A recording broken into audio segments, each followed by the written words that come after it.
Hey guys, you're watching Daniel and Gian React, and today we are going to check out the official trailer for Sajjan Singh Rangroot. Came out a few days ago, February 5th actually, so what is that, almost a week ago? 5 days ago? 5 days ago. Depends on whenever this video comes out. Film comes out the 23rd, March 2018 this year. I believe it's a World War I biopic. I liked it. I thought the cinematography looked pretty good. It's an I'm assuming this is based on a true story, so it's interesting, you know, because we've said before, like, we don't hear about other people's heroes. We don't hear about what other people contributed to any of the wars. All we hear about is what, you know, when America came and then we saved the day. Exactly, stuff like that. And, you know, we know about all the war heroes, American war heroes and whatnot.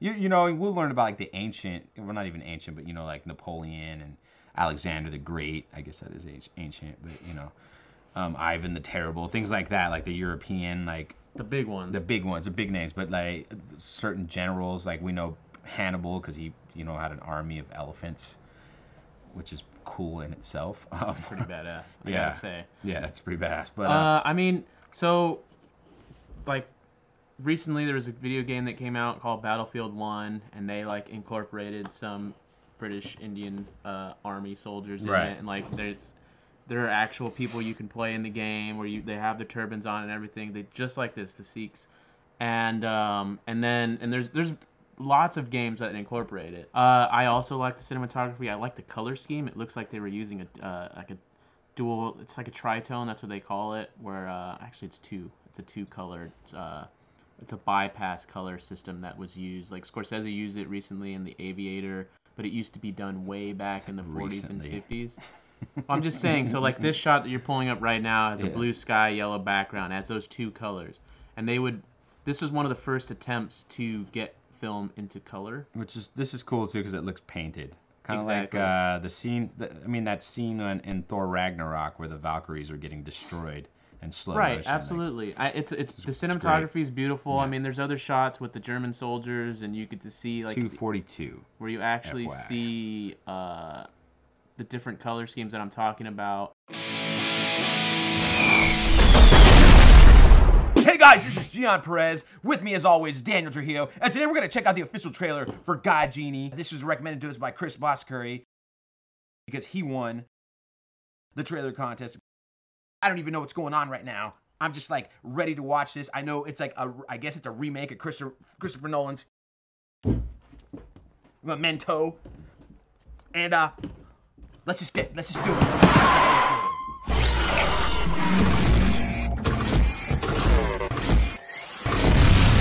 हर सुबह जब मैं जागता हूँ तब मैं सोचता हूँ Starring Amir Khan. ये कौन सी जगह है?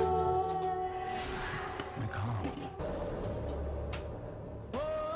This is a little more violent than Guy Pearce. A little bit. Say. That was it. Okay. Well, that was a weird trailer. It felt like it got cut off. Was that it? If that was it, then well, I mean, we used the trailer that another reactor used, so just a little bit is Amir Khan, like the fact that he's involved. I'd like to see his performance. We can still like overlook, even if it is a direct copy. But who knows? Maybe I like this version better, and I don't like Memento, as I've said. Yeah, I don't know. Definitely. I mean, we don't even know how they cut it up. Like, it might not even be like the backwards. Exactly. You know, it just might. The only thing, the element that it might be taken is that he doesn't remember. Like, he only remembers things for a short amount of time, up until the point where he What's the runtime of the movie? Because if it's 3 hours, then it's definitely not Memento. And the movie is 3 hours and 3 minutes. It's a 3-hour movie? Holy shit! So then it can't be Memento. Now I want to see it because I want to know how the hell they added another 90 minutes to Memento's story. Yeah, I mean, maybe it was lineal. Maybe it's a lineal, you know? Linear? Lineal. This isn't fighting, Gian. Everything is fighting. Thanks for the recommendation, for sure. Yeah, Chris, thanks, and keep on educating us, because you definitely, you go into detail. We really appreciate that. Like, there's always... So that's the other reason why I want to watch it, because you recommended it. Yes. Because if you recommended it, you know, maybe it's not shitty. That's... I don't know. Don't say that. What? It's not going to be shitty, bro. It could be shitty. It could be, but it's probably not, bro. There's probably a lot of good things about this movie, but it might not live up to my standards completely, but I'm still very interested in seeing it. That's a compliment sandwich, Gian. That's a compliment sandwich? Yes. Oh. So. All right, well, Hey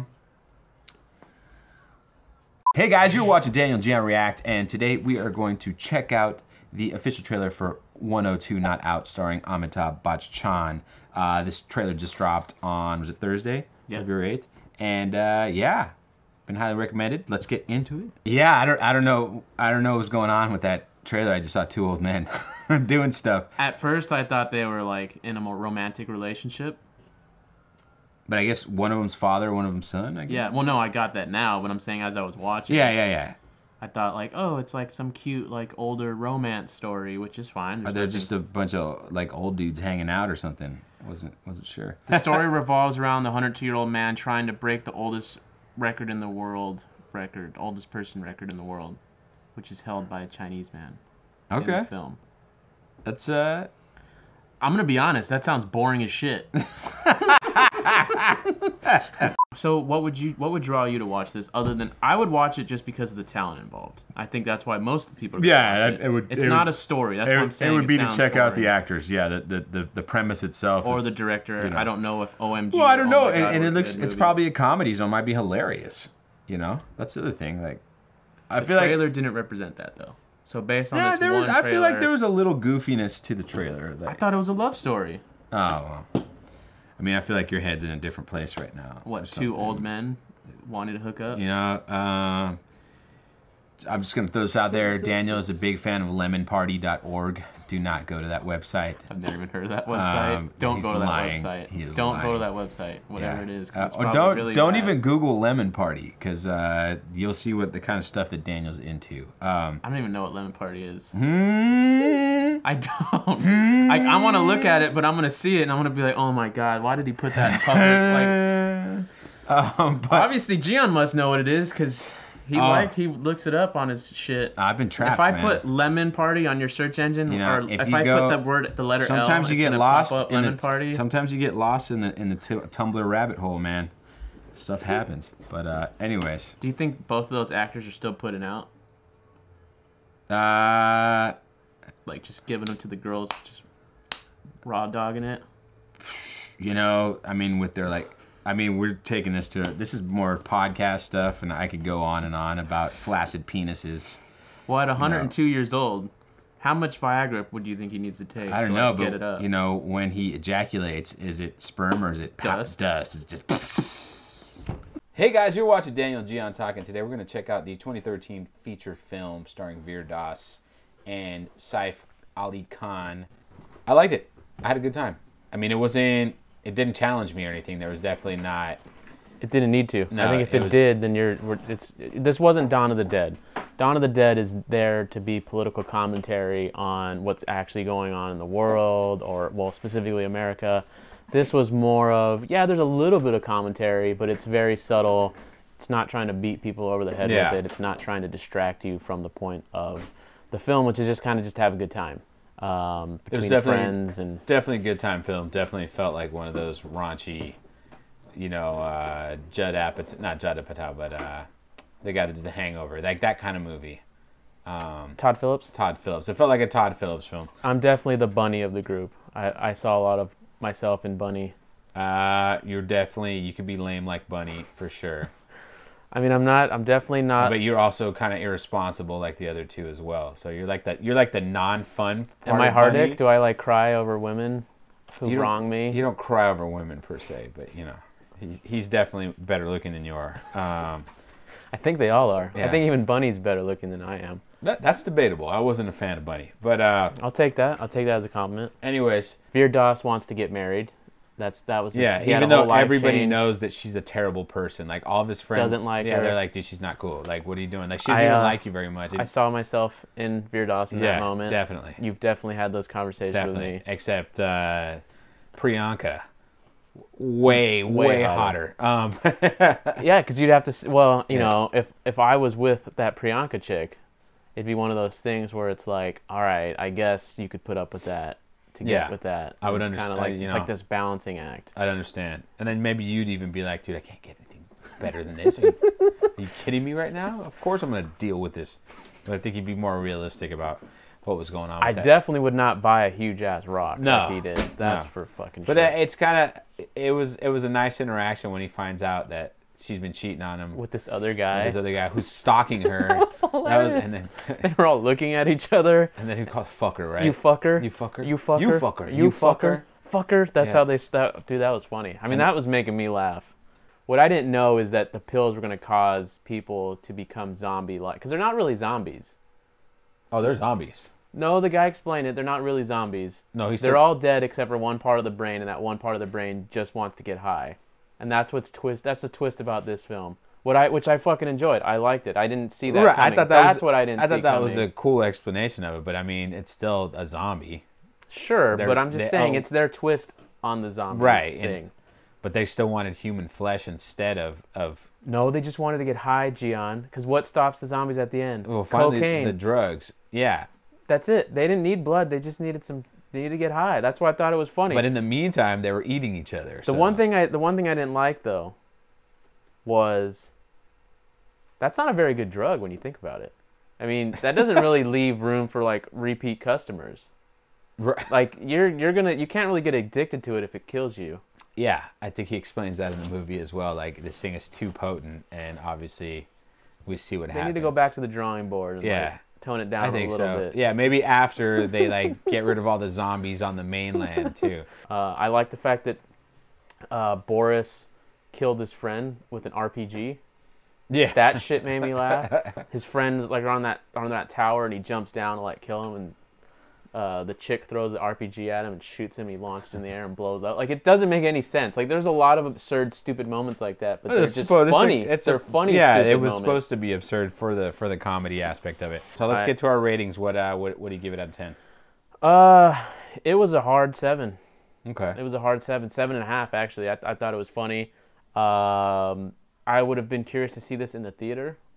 You know, I'm just to see if it would have became an even more intense or funny film. Yeah. Because usually when you watch things in the theater, everything becomes more amplified. Right. So like watching it at home, it's not always the same experience. I'm gonna give it a 7 myself, and I think the communal experience was definitely needed for this. Like, I watched it while, you know, I didn't watch it all the way through. I had to like cut it here and there because of the baby.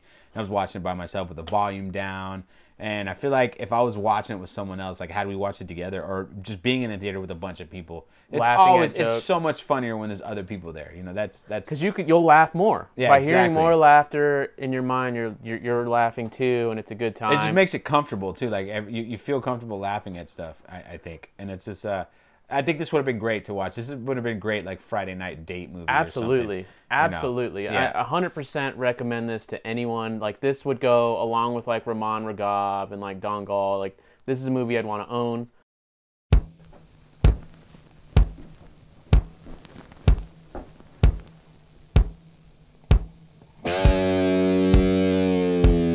I am Padman.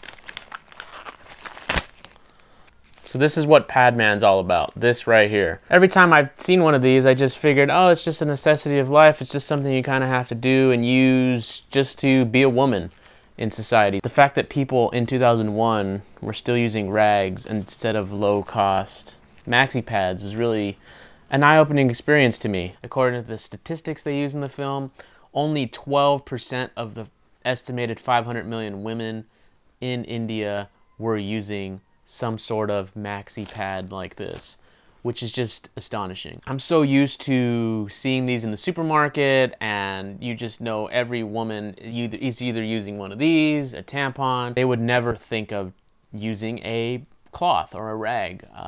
They would automatically assume it's unsanitary and that you're gonna follow disease with it. And this isn't me criticizing or judging or anything. This is just me relaying my own personal experience of what I've been exposed to. So when I watched this film, I didn't know that it was like this in India. I genuinely didn't. I assumed, honestly, that it was probably villages in Africa and really, really low income areas around the world where that this might not be an option. So to see it spread into India, and obviously this isn't the whole country of India, this is just this particular region that is talked about in the movie, but 12% is a large gap. And even when the film progresses forward in time, the statistic changes to 18%. And that was actually one of Padman's main goals, to get it to 100%. These pads right here, I bought a few packs of them for $1, and there's 16 of them in there. And so when they're talking about how in 2001, a pack of maxi pads was 55 rupees. And the only reason why I kind of can gauge how much that is in my head is I did a super chat. I didn't know, and someone donated 40 rupees to me.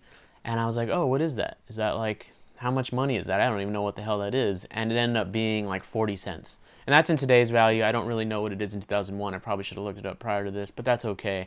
The fact of the matter is, the wife was basically explaining to Padman how much of a nuisance it would be to buy these, not just for her, but for the whole family.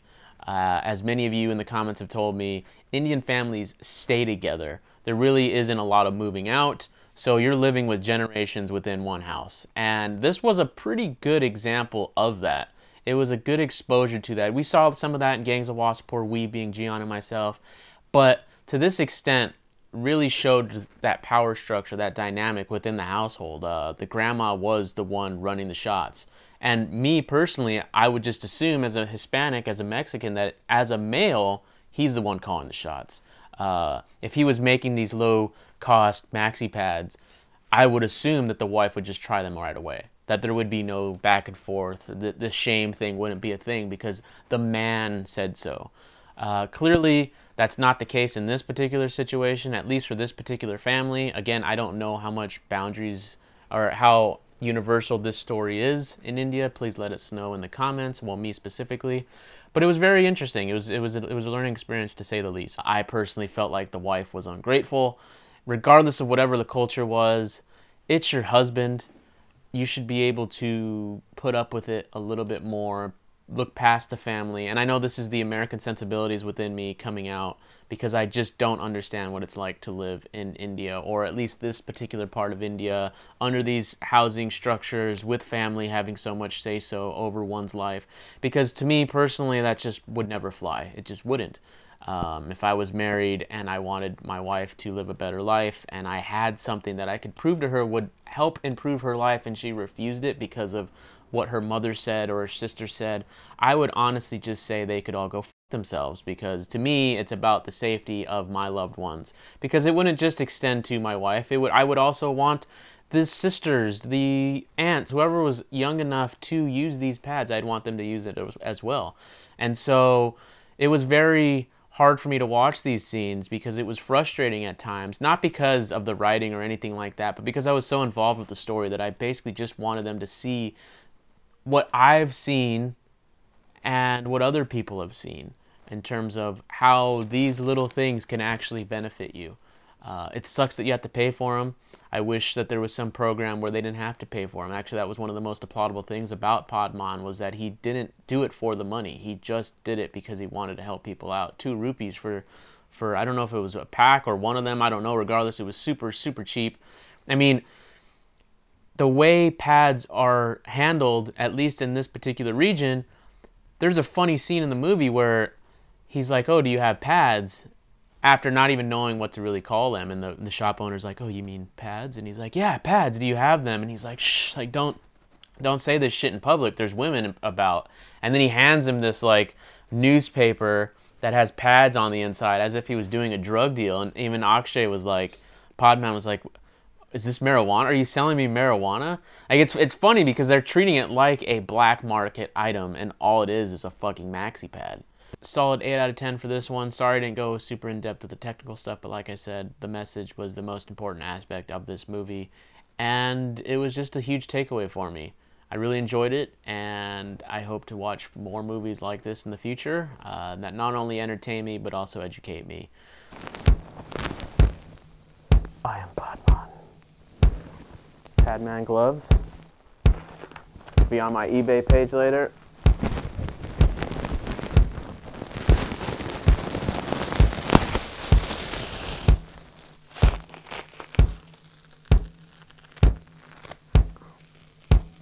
I'm getting a wax right here. See guys, no matter how smart I think I am willing to act stupid, and I'm willing to be stupid. Because that's what makes you relatable. They don't want an idiot. They just want someone who's willing to act like one. And with that, that's going to conclude this review. See you next time.